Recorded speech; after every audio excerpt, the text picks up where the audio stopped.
Churchill-Kawatnuke-Askey.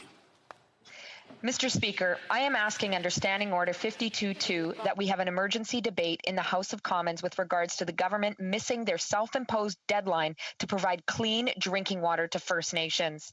We need this debate because this is the first opportunity to bring this into the chamber since the government's deadline was missed this past March.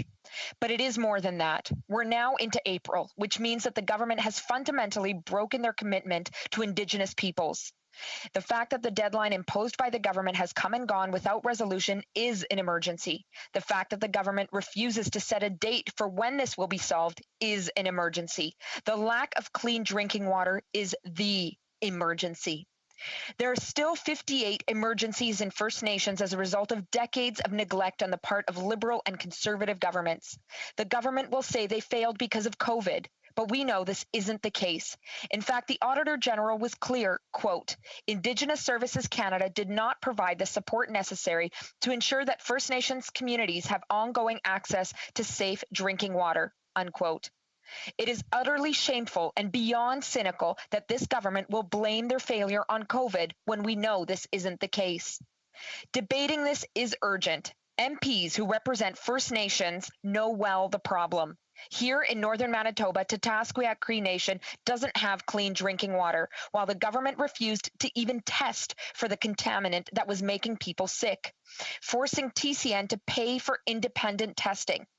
Stomach illnesses are widespread in the community. Children are covered in skin rashes and sores from bathing in the treated tap water. This is an emergency. The government continues to fight First Nations in court over its own failures. Having missed their own deadline, the government still won't commit to when this problem will be fixed, instead offering up a website as its only solution. First Nations, and indeed all Canadians, deserve an answer and action now. An emergency debate will allow MPs to urgently address this situation and determine a way to move forward.